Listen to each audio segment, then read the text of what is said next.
wants to get in. Are we ready? Oh, no.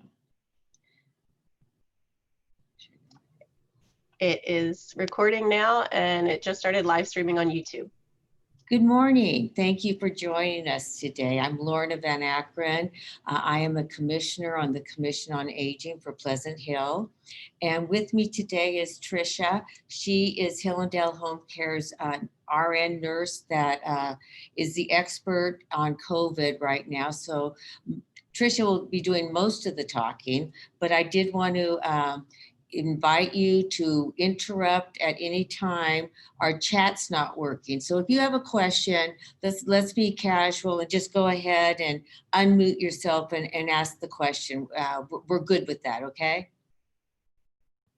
Now, how do I get going? And hi, everybody. Tricia. Hi. Yeah. Can you start the slides?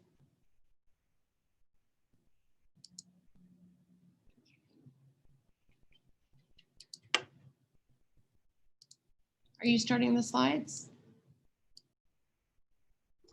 Oh, sorry. Since you have the ability to share the screen, I thought you guys were going to, but I can if you need me to. There you go. Is it? Apologize about this. Yeah, that would be great if you could. Danielle, why don't you go ahead and use the screen? Put us up. Okay, hang on for 1 second. Tricia and I are sitting closer than we should be without a mask.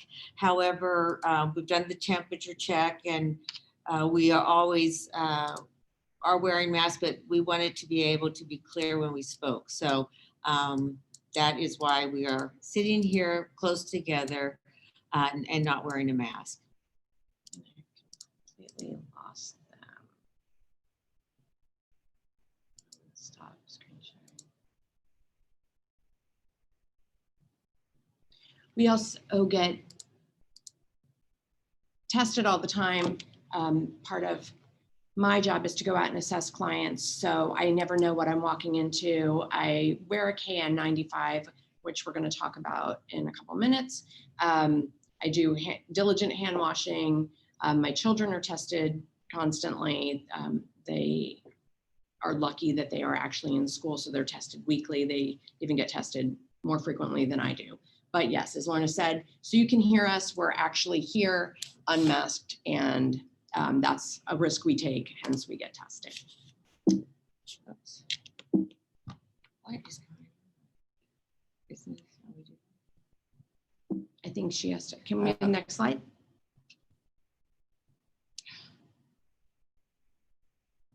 Okay, so what we wanted to talk about today, we know you know a lot already about COVID, so we don't want to rehash things that you already know, such as social distancing and masking, washing your hands often, covering your mouth when you cough or sneeze, actually doing that into your elbow if you can, frequent disinfecting of surfaces, and most important, please don't touch your face. Your hands, even if when you wash them, tend to be dirty. But we want to talk more about what you may not know. So let's proceed. Next slide. Okay, let's review the symptoms of COVID-19. There are many symptoms: fatigue, new muscle aches, chills. Pink eye is also a symptom of COVID-19. The cough, the shortness of breath. You could have nausea or vomiting, sore throat or congestion. One thing that seems to be pretty prevalent is the loss of smell or taste. But there are emergency symptoms. And if you have any of these symptoms at any point, make sure to call 911. If you have difficulty breathing, if you have new confusion, or if someone that you are living with has new confusion, pain or pressure in your chest, or bluish lips, any of those are always emergency symptoms. They may or may not indicate coronavirus. They can indicate heart attacks. They can many different things.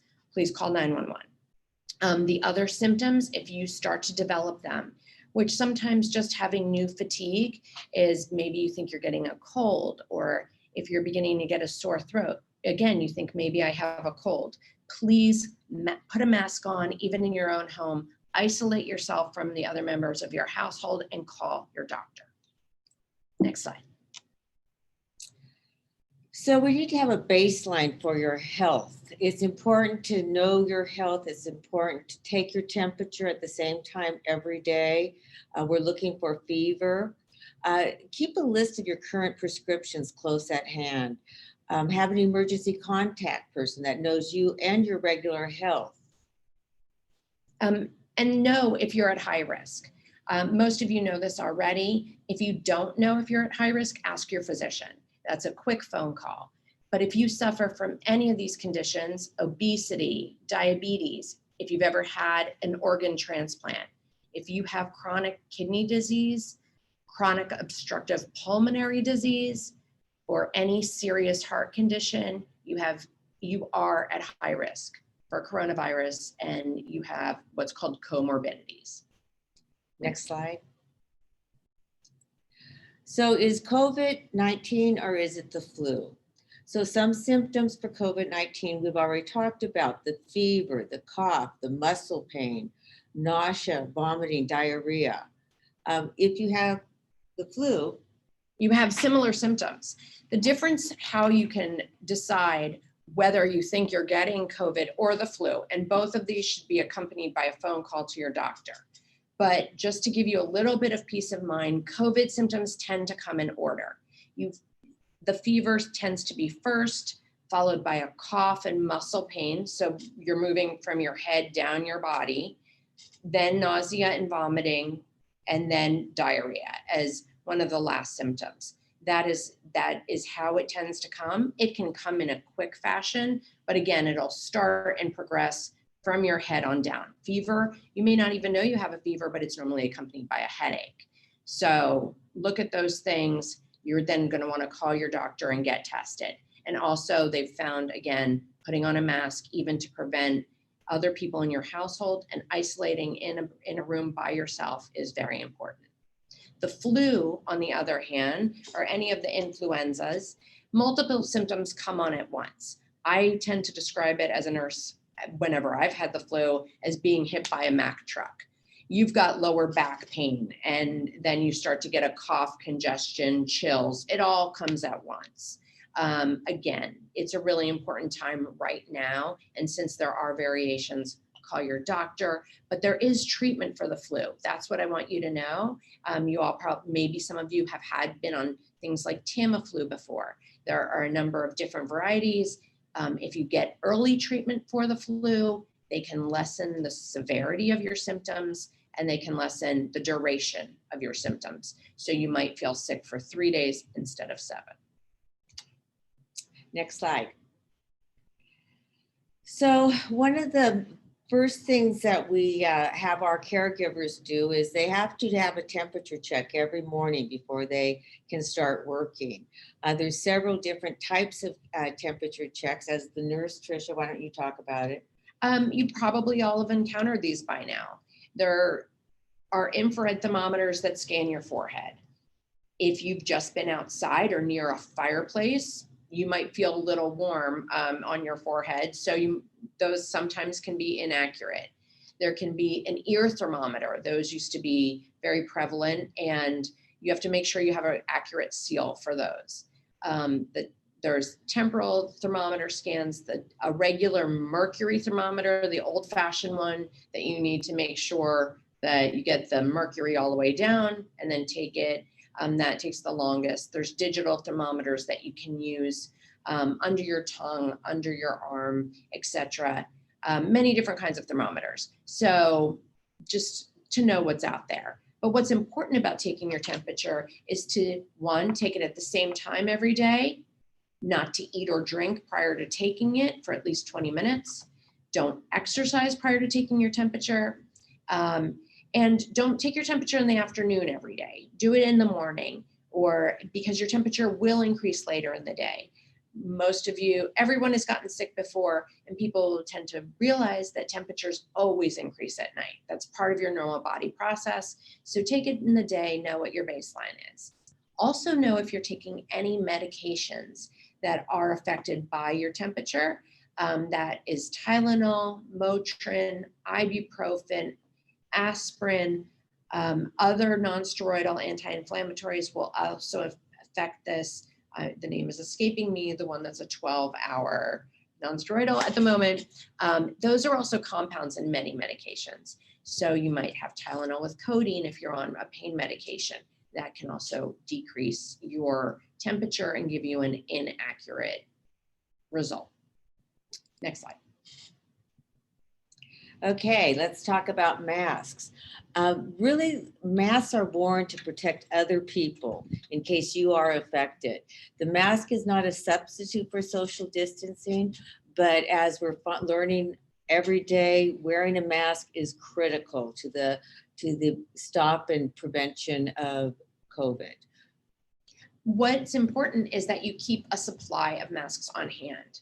Whether you are using cloth masks, whatever type of masks, you need to have multiple masks. You need to have keep extra ones in your car, in your purse, in your house.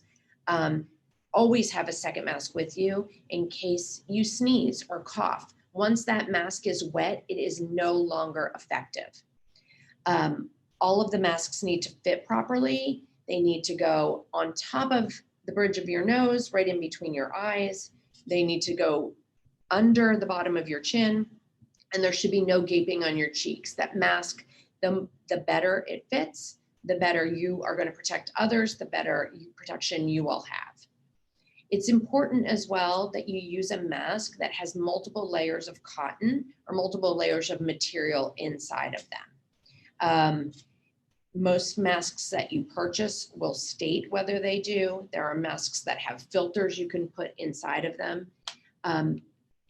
And what you need to know as well is that bandanas and fleece buffs are the worst type to use. Yes, if you are using a bandana on an outside as a decoration and then have multiple layers on the inside, that would be fine. But just a bandana on its own is not a mask.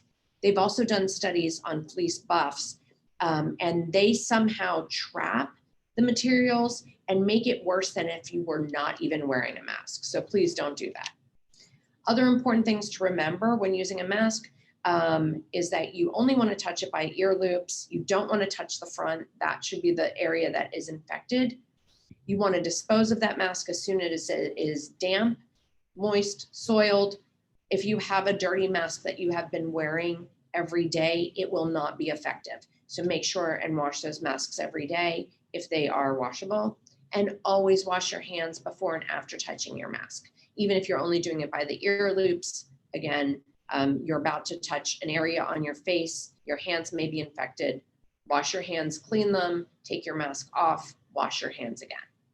But the important takeaway is you need more than one mask at all times. You need a mask in your car, you need a mask in your handbag, your pocket. You just need to have masks in your life. So it's important to know that you have more than just one mask. Next slide. Stupid. Okay, hand washing. Always wash your hands when entering your home, when bringing in bags of groceries or mail into your home. Wash your hands and wrists in between your fingers for at least 20 seconds with soap and water. That's singing happy birthday twice? Yep, twice, even 3 times is good. If soap and water aren't available, use a hand sanitizer. Again, rub your hands with the sanitizer until it's completely absorbed. There are some hand sanitizers that are not okay to use. A lot of these products came out while there was a run on trying to find hand sanitizer in the early months. You can check your hand sanitizer that you have at home at www.fda.gov/unsafe hand sanitizers. Basically, you want to make sure that yours does not include methanol, does not include 1-propanol. The type of alcohol that is needed in your hand sanitizer is at least 60% alcohol or ethanol, or 70% isopropyl alcohol.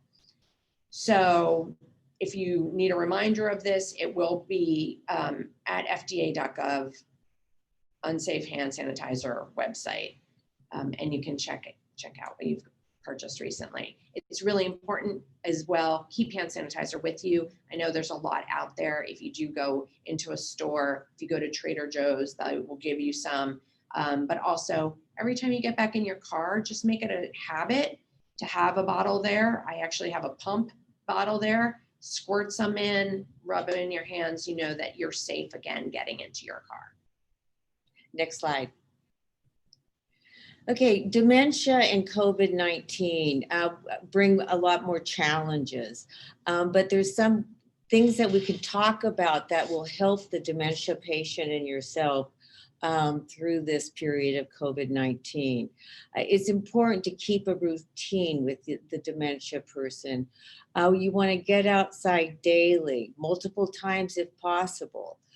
Activities for enjoyment and brain stimulation, be it like bingo or matching cards or whatever, but you want to keep that brain as stimulated as possible. We have found that it's very difficult for a dementia person to wash their hands properly all the time. So we suggest like doing it together. Wash your hands with the person who has dementia. Consider placing signs in the bathroom to remind the person to wash their hands with soap and water. Sing a song together while washing hands. Make it fun. Keep the routine, make it fun. And, keep with all dementia clients, keep your communication simple, maintain eye contact, talk slowly, utilize a calm and reassuring tone, encourage and facilitate regular communication with others via Zoom, FaceTime, the telephone, and maintain a sense of humor. And as well as while we're talking about singing a song while washing hands, music is a great thing to do. Play some of their favorite songs. It's just a way to help clients that have dementia while we all are more locked in right now, again, to get through their day and to do it in the best way possible with the least anxiety. Next slide. Okay, stress in the coronavirus. I think by this time it's pretty safe to say that all of us have had some form of stress regarding the virus, and it can really cloud up your mind. So what does stress look like? Irritation, anger, denial, uncertainty, nervousness, anxiousness, helplessness or powerlessness, being tired or overwhelmed or burnt out, or just a few symptoms of stress. Tricia, what are you? People are drinking too much alcohol, they say. That can be a sign of stress. Having trouble concentrating, withdrawal, lack of motivation, or just feeling sad and depressed. All of that. And I think we'd all be joking if we didn't admit that we are all not struggling with stress and anxiety. Maybe not every day, but definitely every week, every month, as we all go through this. And remember, everyone is going through this. We're going through it together.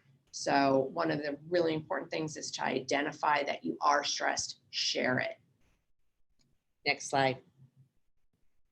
Okay, so how do we cope with stress? There are a couple of ways, there's several ways to cope with stress, but we want to just share some of the ideas that we use when we're trying to deal with stress here at Hillendale Home Care. Remind yourself that everybody's in the same situation. Every time we get an update on the news and get a little stressed about now we have something new, everyone's getting that same situation. Interact with people in your household. Join a support group over Zoom.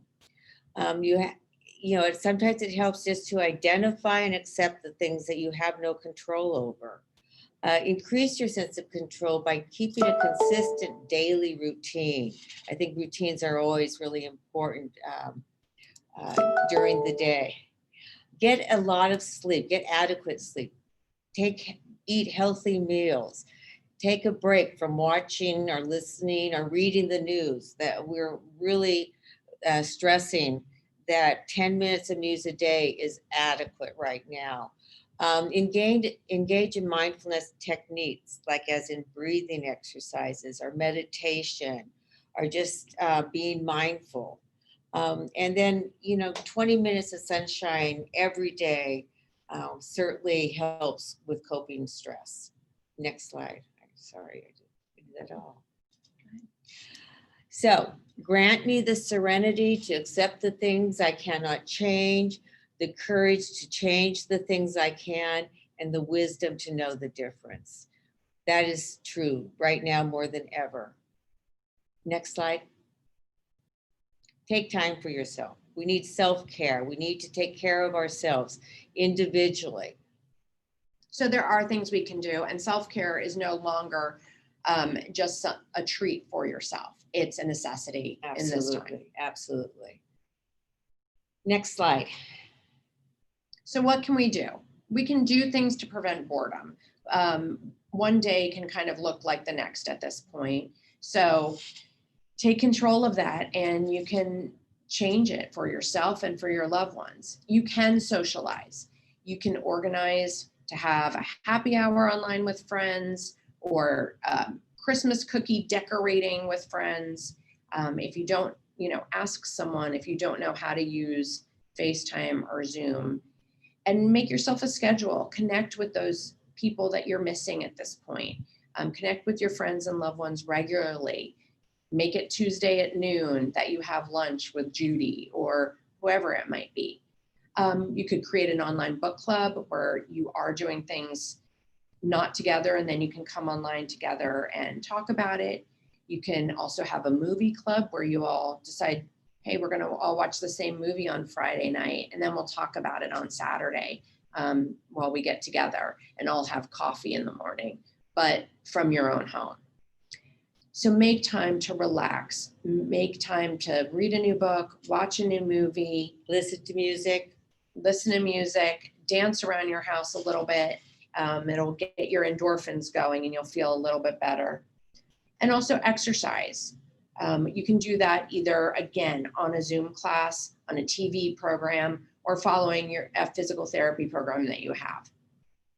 and get creative. Now's the time that you have an opportunity to create a scrapbook, to paint or draw or use ceramics to create things. One thing that I know several people in our community are doing are creating memory boxes. And then people are really going back into the kitchen and cooking and baking and trying those recipes that you've always wanted to try. Keep your brain active. Word searches, puzzles, jigsaw puzzles, organize a drawer. But do things to prevent boredom. And it just occurred to me, since we don't have the chat feature going, does anyone have any questions right now of what we just talked about? If you want to unmute yourself and just go ahead and ask the questions. Okay, next slide. We talked about indoor activities, now go outside. So we still all can go outside right now. We have to do it with a mask, of course, but get out into nature if you can. Again, we mentioned earlier that getting 20 minutes of sunshine before noon, it's actually been proven to have a positive effect on your health. So get out there. We're lucky to be in California, and we do have sunshine still right now. So it will help your mood. You will think that maybe 20 minutes can't change your day. It can. You can go to new areas. We still live in some beautiful areas where we can go. The Benicia waterfront is available. You can take a drive through Tilden Park and stop and, just breathe in for a little bit. Up in the Oakland Hills, there's plenty of offshoots where you can stop and, look at the view. There's the Martinez Marina, Lafayette Reservoir, Rose Garden at Heather Farms, and the UC Berkeley campus is also a really wonderful place to go see and, get outside for a couple of minutes, get out of your car, go see something different and breathe. And We do encourage that at this time now, obviously restaurants are closed, but there is still pickup and home delivery meals. In your Sorry for not editing that out Yeah. this morning about no longer having outdoor dining, despite some restaurants protesting actually in Danville, which is current, but it's not really the right thing to do. You can go and get drive-through, you can go and get takeout while you're out on a drive and planning to go outside for a little bit. You can pack a picnic. Yeah. I mean, That's a all of great these idea. things take a little work, but it really, we've been in this for a while. It's time, we need to get control of it and remember that we still can have a life and have great experiences. Absolutely. You also Absolutely. can hike and walk, and that's a great thing to put into your day and put into your week. Just remember, stay with your own household at this point. Again, we don't want to be mixing and putting anyone at risk. Tricia, what about if you're going walking? Do you have to have your mask on? If you're going to be within 6 feet of someone, you need to have a mask. So right now, you always need to have a mask. That's the safest option. Cases are going up astronomically in our area. And if you're going to be within any distance of anyone, please wear a mask. It definitely helps. Next slide. Okay, here are some other ideas to fill your days up. Shopping. We encourage you utilizing senior shopping hours when you can and they are available. It prevents a lot more exposure during these hours. And you want to minimize your time in stores and think about all the things you don't want to touch while you're shopping in the store. Look, but don't touch. And then again, utilize delivery services for prescriptions, for groceries, for DoorDash or whatever. That's what I do. I got into the habit of getting my groceries delivered and I haven't left that. I don't miss going to the grocery store. I don't think it's worth the risk for myself so that I can do my job. So just as real important. Keep your medical appointments, very important. If you have a physical or if you have some scheduled appointments coming up, do not cancel them. There's a lot of telehealth appointments going on right now. So there's opportunities to not have to go outside of your house for a doctor's appointment, but absolutely keep your medical appointments. And they're making it very safe for anyone who has not been to an appointment. They are making it so that there are minimal people in any doctor's office, physical therapy, etc. They make it so you have they're cleaning before you, they're cleaning after you, they're doing temperature checks, they're asking you for symptoms, they are doing screening, but it is very safe. They will socially distance, they will have masks, but it is important. You can catch early cancer that has simple treatments by going to your regular doctor's appointments where that can be life-threatening if you don't go. So please make sure and don't be so afraid that you don't go. And minimize your time in common spaces. When you're using an elevator, step aside if it's going to be filled. I try to use the elevator when it's pretty much empty and it's just used. If you have to use a laundromat, don't go there at peak hours. Go there when there's fewer people that will be in the area at that time. Also, we suggest creating a plan. Have a buddy system, especially if you're living alone. Have somebody that knows you, that knows your routine. Have that person be your buddy and check in on each other. You can be their buddy too. And again, that's for mental health as much as the other parts of physical health. Just connect with each other, even though if it seems like you're on the phone a lot. Yeah. Make sure if you have any, as we said in the beginning, if you have any symptoms of illness at this point, everyone needs to assume that it is coronavirus until proven otherwise. So any symptoms of illness, take precaution and call your doctor. We also want to disinfect adequately, as we said before. disinfecting door handles, lamps, desks, light switches, keyboards and phones, etc. And do not share anything like utensils, towels, plates, or drinking glasses, even within your home. Next slide, please. This is where I get tested. This is where we send all of our people to get tested, and it's Contra Costa Health Services has been great doing testing and getting test results back very rapidly recently. It's been a 2-day wait. Their website this morning still said it's a 2-day wait, although right now testing is more days out. The phone number, which you all might want to take down, or if you just remember Contra Costa Health, cchealth.org. And if you go on there, they will also have the phone number. Sometimes the phone number will provide testing slots for you that are not available online. But if you do like to do things online, you can schedule online, and they are testing out. When I went on this morning, most places are not testing until next week. Until next week. Right, which is unusual. This is not what we saw prior to Thanksgiving. Since Thanksgiving, testing is starting to take, there's less testing available. If you go through the health department, they will take your insurance information, but you should not get charged. It is free testing, and you can get tested just for the heck of it. You do not have to be symptomatic. There are other places where you can get tested where you may have to pay out of pocket.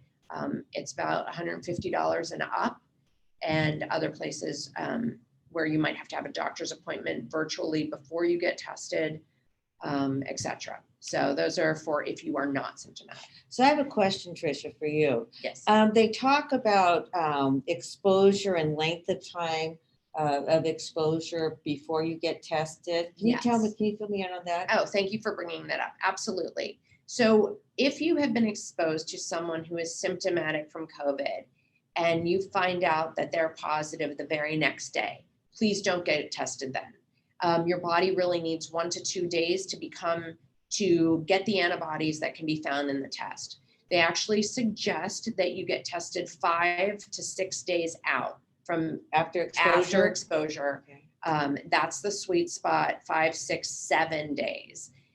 Obviously, by the time you get symptoms, you're going to be able to find out if you are positive, but we're talking about people that do not have symptoms and find out that they were around someone who is now COVID positive.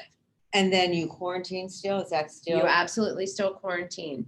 Actually, one of the things that we should talk about is if you get a negative test, if you know that you've been exposed to someone who is COVID positive and you get tested on day 5 after your exposure, you have a negative test, you should still quarantine for 14 days is what's recommended by the CDC. That is the safest route.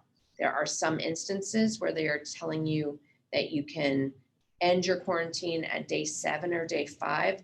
Both of those, day 7 or day 10 after exposure, if you do not have symptoms of coronavirus and you have a negative test, but those come with risks that you could still transmit the virus. And so it's not the safest way to go.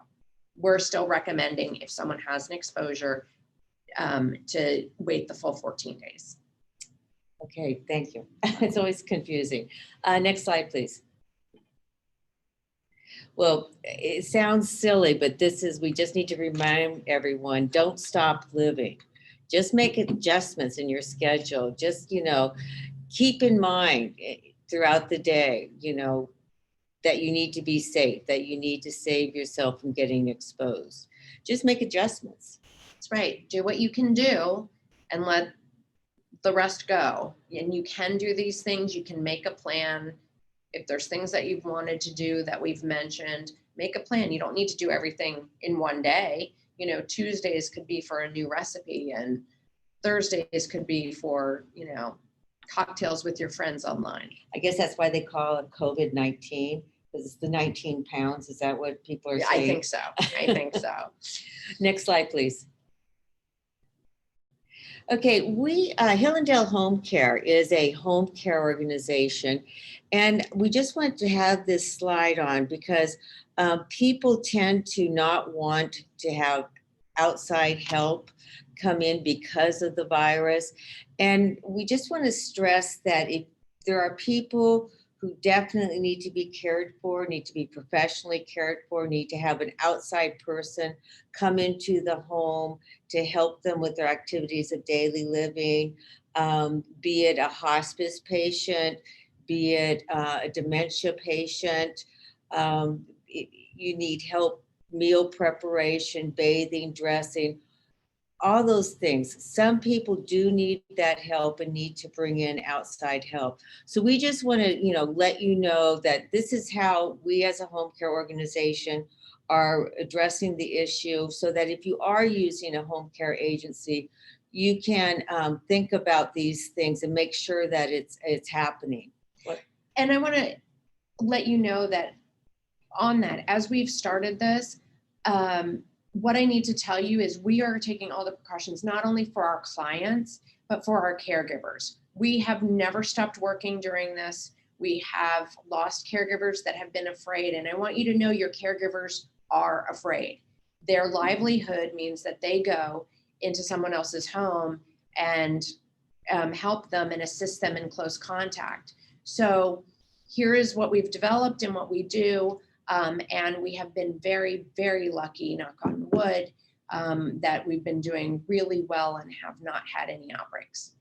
First of all, we are not taking care of anyone that is COVID positive at this time. We are a small local company that provides great care, but we just don't have the bodies that if we wound up contacting that virus, it would spread through us like wildfire. So we're not doing that. We do, however, have the PPE that if one of our clients wound up becoming COVID positive, we would not abandon you. We would do everything within our power to take care of you. So we are prepared that way. Otherwise, we always utilize proper universal precautions. So caregivers will always be gloved when they're doing personal care, even if it's applying just lotion to your hands. That has always been true, and they will be washing their hands prior and after putting on gloves. Any personal care will have gloves. They will have masks on, obviously, and they also do have KN95 masks, which are more protective, that they will utilize if one of their clients or they wound up developing the sniffles or a sore throat, and they thought suddenly, oh my, I'm here, and suddenly my client is coughing, I'm afraid. Or, oh, I started to have a tickle in my throat and I'm coughing. They would put that on and call us. We would then remove them, of course.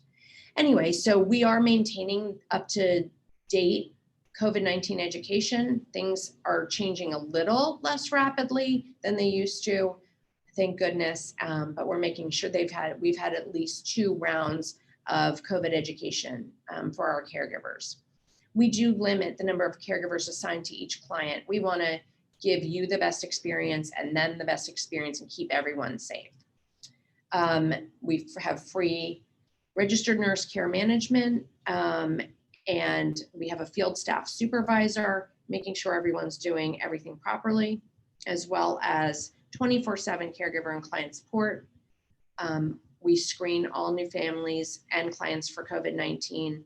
I'm the one out there doing that, hence I get tested all the time, but I'm also making sure that I'm sending my caregivers into a safe situation. We will start every shift with taking the temperatures, as we said, of our clients and our caregivers, and have that recorded to monitor for any changes. We provide free PPE for our caregivers. We will drive out and give it to them if they're on their last mask. And that's bottom line is, I want you to know that it's safe to bring a caregiver into your home if it's done properly. So it doesn't have to be Hillendale Home Care. It could be another agency. It is safe to bring somebody into the home to help you with either yourself or help your loved one who needs the help in terms of assistance. Just make sure that the universal precautions are being taken. I also want you to know that caregivers feel, in addition to being scared, this is their livelihood. So they take, they go to work, but otherwise they take very serious precautions. They adhere to that. And in addition, if we have a caregiver that has been exposed in their life to anyone that is COVID positive, we will be transparent with you. We will quarantine them and we will pay them to be quarantined so that they don't have any motivation to lie. So if any of our caregivers have a sniffle, they call out. We might need to substitute your caregiver, but if they have an exposure, we're going to let you know so that you could get tested. If it's an exposure and they haven't been around you, as I said, we're going to quarantine them, make sure they're tested, and adhere to CDC precautions and keep them at least for 14 days away from you. Next slide, please. So I think we probably just talked about this. Yeah. Sorry for jumping the gun on the slide, but we do require the testing. We pay them and pay them more than quarantine. Next. Okay, and then next. These are our phone numbers and our email address. Please feel free if you think of questions after this presentation and you want to reach out to us for clarification or ask a question, please do so.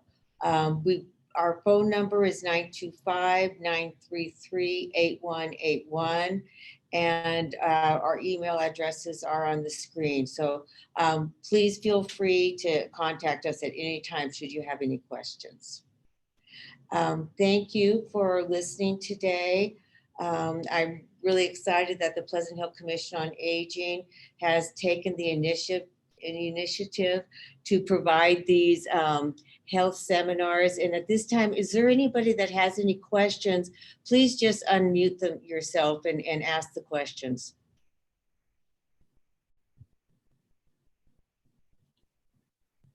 Yeah, this is Claude with Independent Living Resource. Hey. Hey, so those electronic, things to take your temperature, you pointed at your forehead, are those things very accurate? So no, they can be very inaccurate. Yeah. Actually, my daughter needed her temperature checked because she's going to school, and so every day we do screening, and she had been near a fireplace that was put on in the morning so it would be warmer, and it said that she was 100.3. I had a momentary freak out. But then I sent her, back to her bedroom, thought about it for a minute, and within 5 minutes, her temperature was normal. So yes, that's inaccurate. We also found that it was very inaccurate over the summer. We had people that were screened. I had someone that was 105 that had gone into their own doctor's office. So yes, and again, waiting a couple minutes, redoing it, you will get an accurate result.